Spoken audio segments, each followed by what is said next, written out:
psicofonías, parafonías, voces de raudí.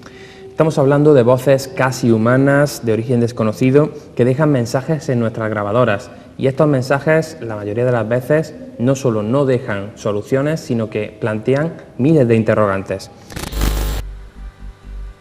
En 1959, el cineasta sueco Fredrik Jürgenson fue el descubridor, sin pretenderlo, del fenómeno de voz electrónica, esas voces popularmente conocidas como psicofonías.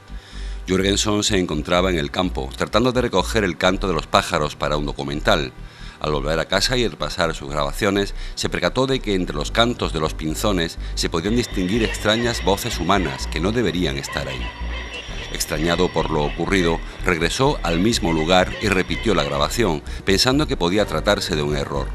Pero en lugar de cesar, el fenómeno de las voces fue en aumento y en esta ocasión no solo se escuchaban de forma mucho más clara, sino que entre los susurros podía distinguir perfectamente la voz de su madre, fallecida varios años antes, que se dirigía a él por un apodo cariñoso que solo ella conocía.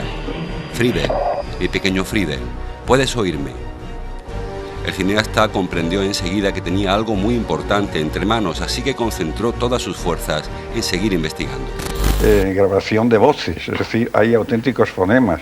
Y no solamente hay grabación de este tipo, sino que en ocasiones se llega a obtener diálogo con estas extrañas voces que son de origen desconocido. Un lugar en el que han sucedido hechos negativos pueden quedar esas voces que fueron emitidas en su día de alguna manera flotando o rebotando. El problema es que esta teoría no se sostiene por sí sola, ya que las voces no dejan de ser pues vibraciones del aire y con el tiempo pues se van atenuando y se van perdiendo. Y luego, aparte de eso, el estudio técnico de la psicofonía nos descubre que las voces que quedan registradas en la grabadora poco tienen que ver luego con una voz convencional, con una voz humana. Son voces que no se encuentran dentro de nuestras coordenadas espaciotemporales y que por lo tanto se hallan en otro nivel. ¿Qué nivel es ese? No lo sabe, se sabe, todo lo ignoramos. La mayoría de los investigadores piensan, sin embargo, que en realidad cuando graban una psicofonía se están comunicando con los fallecidos, ¿no? Los pioneros en la investigación de la psicofonía pues eran de corte espiritista y defendían la idea de la trascendencia a la muerte, la supervivencia a la muerte. Están producidos por seres que tuvieron una existencia terrena y que ahora se encuentran en eso que decimos el más allá. Esa puede ser la más aceptada porque tiene bastante de fantasía. Bueno, esa es la más aceptada desde un punto de vista sensacionalista. Pero sin embargo, la que yo considero que debe tener preferencia, tal vez yo tenga más cariño hacia esta porque fui su padre, es la hipótesis sencillamente trascendente sin más. ¿Cuál es esa? Que se define así. Si yo me encuentro con un hecho, ¿qué es lo que tengo que hacer al investigar el mismo? Intentar dar con la causa que lo ha producido. Ahora, ¿qué ocurre si yo no encuentro la causa en ese nivel ontológico en donde el suceso se ha producido? Pues que como no puede haber efectos sin causa, la causa tiene que estar en otro nivel. Los fenómenos paranormales, y los fenómenos paranormales que como la psicofonía está en el grupo de los llamados parafísicos, de efectos objetivos o físicos, todos estos fenómenos están dentro de la misma problemática. Es decir, los hechos están ahí. Hemos verificado los hechos, no hay duda alguna de ellos, pero ¿y la causa? ¿Dónde está la causa? Y este es el problema. Y precisamente por eso son paranormales. Si la causa la encontrásemos en el nivel ontológico donde estos hechos se producen, pues entonces tendríamos que aplicar una metodología positiva, la metodología de la ciencia físico-natural. Señor Gomosa, ¿cuál es la teoría más aceptada en torno a la explicación de estos fenómenos? Bueno, pues mire, hay tres hipótesis. La hipótesis animista. La hipótesis animista no solamente, como se ha dicho muy bien, para cualquiera de estos fenómenos, no solamente para la psicofonía. La hipótesis animista dice que estos fenómenos pueden estar producidos, porque estamos en hipótesis, en supuesto, pueden estar producidos por el inconsciente de la persona. El animista, que no maneja hipótesis, sino tesis, dirá, todos estos fenómenos están producidos por el inconsciente de la persona. Sí, pero un inconsciente que graba, un inconsciente que graba unas palabras. Sí, pero perfectamente. Usted está extrañándose de que un inconsciente pueda grabar unas palabras. Pero no solamente esto, es que hay que tener en cuenta que también en estas grabaciones hay ruido. Y no solamente ruido, sino que incluso en ocasiones también nos encontramos con música. Y ruidos, ya digo, diversos y a veces tremendos. Y claro, la grabación se ha efectuado en un silencio total. ¿Cómo el inconsciente puede ser el que produzca todo esto? Claro, cuesta muchísimo creerlo. Aparte de que yo muchas veces he repetido que cuando hablamos del inconsciente, estamos realmente hablando de algo que no es sujeto. Sí, inconsciente es un predicado, pero no es sujeto. Entonces, ¿qué sujeto es el que está funcionando en ese predicado? Es decir, tenemos incluso un problema de tipo lingüístico. Es cierto que en muchas ocasiones se han podido grabar psicofonías que parecen corresponder a personas que ya no están entre nosotros, que han fallecido y que incluso han sido reconocidas por familiares y amigos. Incluso en más de una ocasión esas psicofonías han dejado mensajes muy personales, muy íntimos sobre esa persona, muy secretos. Claro, todo este cúmulo de circunstancias pues, puede hacer pensar que es una posibilidad bastante plausible que se trate de eso.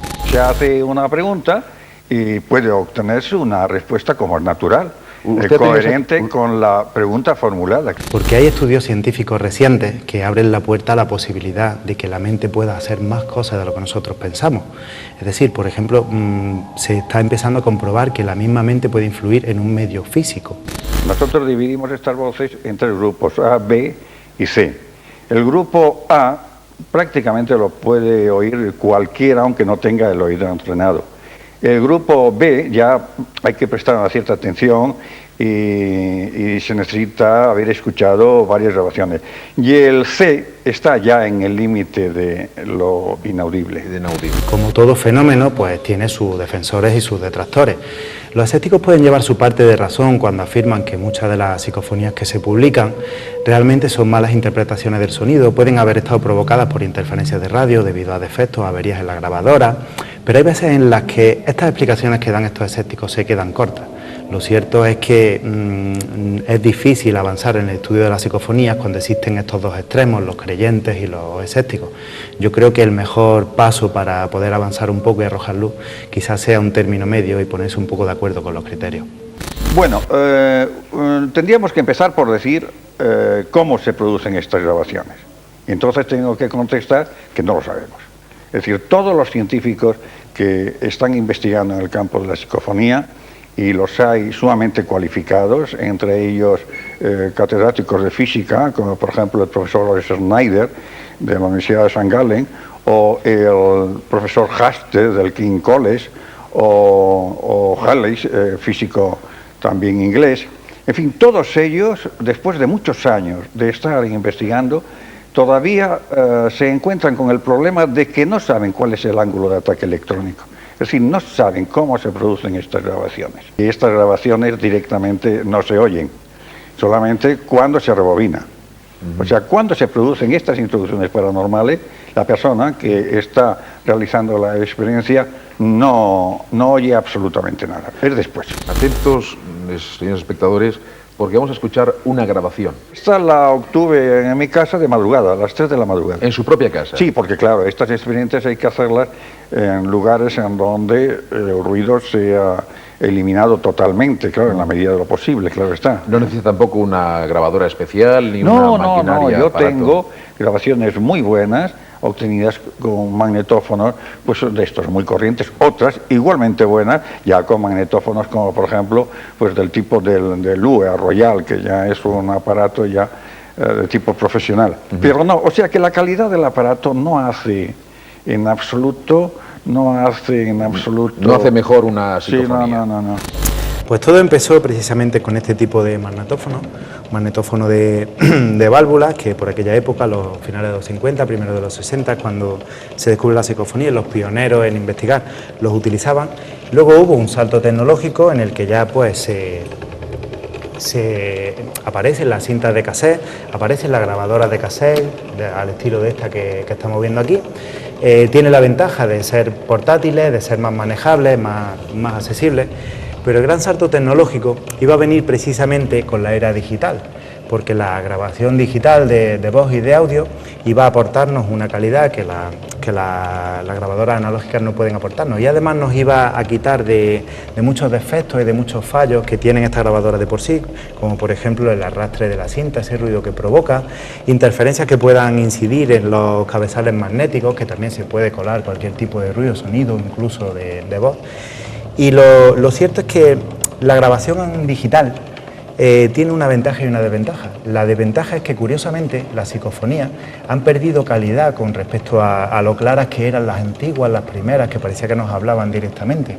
Pero por otro lado también nos ofrecen una fiabilidad que nos permite seguir estudiándolas, fiabilidad que no nos dan las grabadoras analógicas. Y expertos en psicofonía muy reputados que afirman que el uso de un ruido concreto a la hora de hacer una grabación, básicamente un ruido que quede como de fondo, tampoco excesivamente alto, favorece el origen de esas voces, que se originen, precisamente porque esas voces se basan en ese ruido, se ayudan de ese ruido para surgir.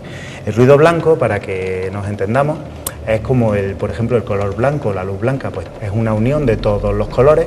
Precisamente el ruido blanco es la unión de todas las frecuencias que son audibles al oído humano. Esto es el ruido blanco concretamente.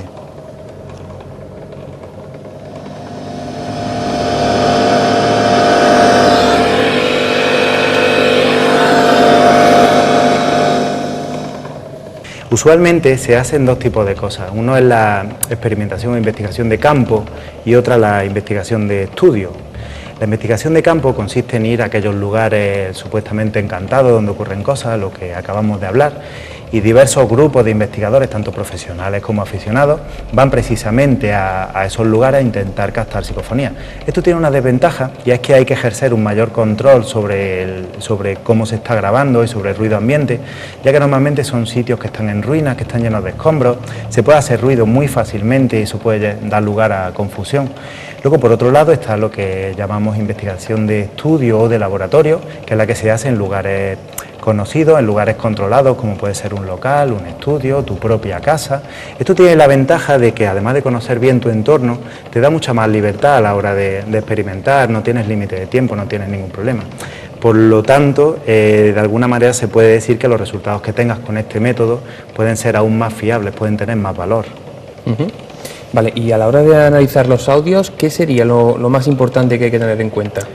Pues lo más importante que hay que tener en cuenta, en base a la experiencia de prácticamente todos los investigadores coinciden en eso, es que, para empezar, las voces psicofónicas, las que se graban, poco tienen que ver con las voces humanas convencionales. Hay rasgos que no comparten entre ellas, que les faltan a la psicofónica. Entonces, para distinguirla, pues simplemente hay que darse cuenta de que parece una voz artificial, una voz metálica, como robótica. Lo que sí es cierto es que es muy fácil confundir cualquier tipo de ruido con una supuesta voz, así que lo que es importante es que realmente estemos seguros de que lo que estamos escuchando es una voz. Una voz femenina que en un tono angustioso, realmente angustioso, dice: tengo miedo.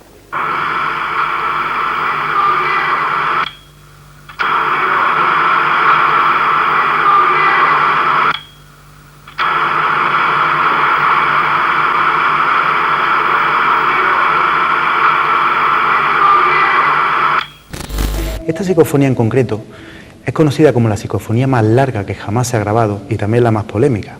Es conocida como la psicofonía del infierno, dura más de 10 minutos y nosotros ahora vamos a escuchar un fragmento de apenas un minuto donde ya se puede oír todo tipo de voces guturales, desgarradas, gritos, lamentos, sonidos metálicos como de campanas y muchas otras cosas.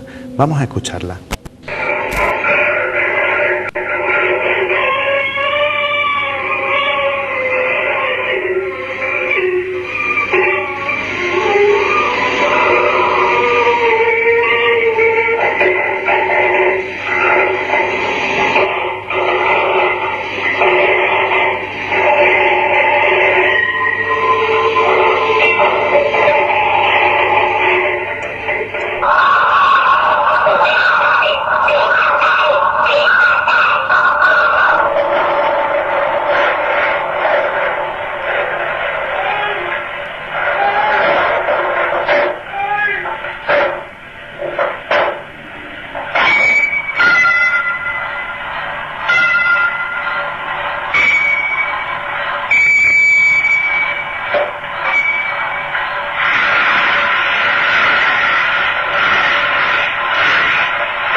un principio, Argumosa, cuando consigue hacer esta grabación, no tarda en publicarla. De hecho, acude a una emisora de radio donde emitiría en directo en un programa de radio que se llamaba El Abrazo del Oso, la psicofonía íntegra. Lo que pasa es que justo después de esto, de pronto y sin motivo aparente, guarda esa psicofonía en un cajón y pide a todo el mundo que no la vuelva a publicar, que no la vuelva a reproducir. Esto, por supuesto, pues levantaría todo tipo de sospechas y de escepticismo al respecto. Hay muchas teorías, se especula mucho sobre cómo y cuándo se grabó esta psicofonía, porque no hay mucha luz sobre ello. Hay quien afirma que esta psicofonía se grabó en un cementerio, otros dicen que fue en el chalet de unos amigos de Argumosa, que le pidieron hacer un experimento de manera informal y al final salió eso. Lo cierto es que después de esto muchos investigadores han intentado acceder a esa psicofonía, a la original, para poder de alguna manera analizarla y poder saber su procedencia. Jurgenson acabó muy mal con las psicofonías, hay que decirlo. La diferencia respecto a Clara, David o los investigadores de hoy es que no tenían el mismo escepticismo, pero acabaron muy mal. Y Konstantin Raudive, que creo que es de quien nos vas a hacer la ficha y nos vas a hablar, es el ejemplo de cómo las voces te acompañan, sea lo que sean, tanto, que yo no sé si acaban o devorándote o apoderándose de tu vida, ¿no? Así es, bueno, como prólogo a la ficha de Konstantin Raudive, quisiera recordar una psicofonía que es la primera que se encuentra en la historia de este fenómeno. Se graba en el verano de 1959 en el jardín de la casa de Friedrich Jurgenson, cerca de Estocolmo, en su casa de Volvo. Él quería grabar el canto de los pájaros, es una historia muy conocida, y la voz que aparece es una que le llama por su nombre, como tú estabas diciendo ahora mismo. Le dice Friedel, que es su nombre familiar, y le dice: Friedel, ¿puedes oírme? Soy mamá. De nuevo también el tema de la madre, ¿no? En esta primera psicofonía. Muy presente, ¿no? Muy presente en todas estas historias. Eso como prólogo. Imagínate, Friedrich Jurgenson grabó cientos de esos sonidos y terminaron impactando a un profesor de psicología que entonces trabajaba en la Universidad de Uppsala, que era discípulo nada menos que de Carl Gustav Jung, que se llamaba Konstantin Raudive. Este hombre se reunió en muchas ocasiones con Jurgenson, estudió con él esas primeras psicofonías y quiso dar un paso más allá en esta historia, no solamente poner una grabadora y esperar a que algo quedara impregnado en la banda magnética, sino incluso hacer preguntas para ver si esas voces respondían de alguna manera, es decir, si había una inteligencia detrás, e incluso buscar frecuencias de radio o provocar, usando diodos, sonido blanco para facilitar, digamos, que aparecieran ese tipo de impregnaciones, mensajes, en fin, él mismo tampoco sabía muy bien cómo explicarlo. Después de grabar, se dice que más de 100.000 de estas pequeñas fichas de audio que él fue recolocando y estudiando con ayuda de 400 voluntarios, imagínate, un pequeño ejército, este hombre escribe un libro que es traducido al inglés en 1971. Un libro que llevaba un subtítulo muy elocuente, decía: un experimento alucinante en comunicación electrónica con los muertos. En ese momento, cuando se decide la publicación en inglés del libro, sus editores londinenses quieren someter a prueba lo que está contando en esa obra Konstantin Raudive. Le invitan a Londres, se lo llevan a Buckinghamshire, a los estudios de Pi Records, donde con un equipo electrónico muy sofisticado, con 4 magnetófonos sincronizados y con la presencia del editor, de otro investigador que se llamaba Peter Bander, y el presidente de la editorial y el propio Konstantin Raudive, ponen en marcha esos 4 magnetófonos, graban durante 18 minutos los 4 a la vez, y cuando reproducen Iker, ellos pensaban que no iba a aparecer nada, aparecen más de 200 voces. De hecho, serán meses de trabajo los que llevarán las 4 grabaciones de 18 minutos. 200 voces, 27 de las cuales decían que eran muy, muy claras, y algunas incluso reconocidas. Le pusieron nombre y apellidos a un par de ellas, de amigos de los que estaban allí presentes, que efectivamente habían fallecido. Bueno, el tema es curioso porque Raudive muere 3 años después de publicarse ese libro, en 1974. 10 días después de su muerte, un investigador en los Estados Unidos capta en una de esas frecuencias de radio que Raudive había establecido como proclive a la comunicación con el más allá, pues capta la voz de Raudive. Y hay una cosa también que sucede muy sorprendente, que es lo que quiero que escuches, porque esto es un documento histórico. 20 años después de morir Konstantin Raudive, en 1994, un investigador que se había implicado mucho en este tipo de cuestiones en los Estados Unidos, llamado George Meek, recibe una llamada telefónica donde surge la voz de Raudive. Él la identifica porque conoció en vida a Raudive, pero es que además la voz se presenta a sí misma. Quiero que la escuche. Se presenta en inglés. Raudive hablaba varios idiomas, era políglota. Él se presenta en inglés y el tono, sea o no de Raudive, porque eso probablemente nunca lo sabremos, es realmente sorprendente. This is Konstantin Raudive. George, my friend, at last we succeeded in contacting you. Jeanette is beside me and... La conversación de esta voz, Iker, dura aproximadamente minuto y medio. Lo sorprendente de este asunto es que no solamente voces, sino también imágenes han aparecido. Ese es el caso de Jürgenson. Tú hablabas antes de que Jürgenson terminó obsesionado con este fenómeno. Es verdad. Fredrik Jürgenson muere en 1987 y había pasado los últimos años de su vida investigando una variante más del fenómeno. La variante tenía que ver con la aparición ya no de voces, sino de imágenes en el fondo blanco, en la nieve de un televisor sin sintonía, es decir, sin conectarse a una antena. Él lo que hacía era grabar con una cámara de vídeo esa pantalla y después, reproduciendo fotograma a fotograma esa nieve, la nieve tomaba formas y a veces aparecían rostros. Bueno, el caso es que cuando él muere en octubre de 1987, su funeral se convoca para el mediodía del día 21 de ese mes, y a la 1:22 de la tarde, en el momento en el que estaban enterrando a Konstantin Raudive, una compañera suya con la que había estado haciendo muchas de estas psicoimágenes había dejado deliberadamente la televisión de su casa encendida, desintonizada de la antena y puesta delante de una cámara de vídeo. Y en esa pantalla del televisor apareció una imagen que era de Fredrik Jürgenson. La siguiente psicofonía que vamos a escuchar pertenece a Sinesio Darnell, que es doctor en química, ya desaparecido, doctor en química y profesor de universidad, que además siguió los pasos de Germán de Argumosa. En esta ocasión, Darnell se encontraba en su casa grabando y estaba haciendo preguntas sobre cómo es ese mundo en el que viven esas supuestas entidades que nos responden. Justo después de hacer esa pregunta, se grabó esto.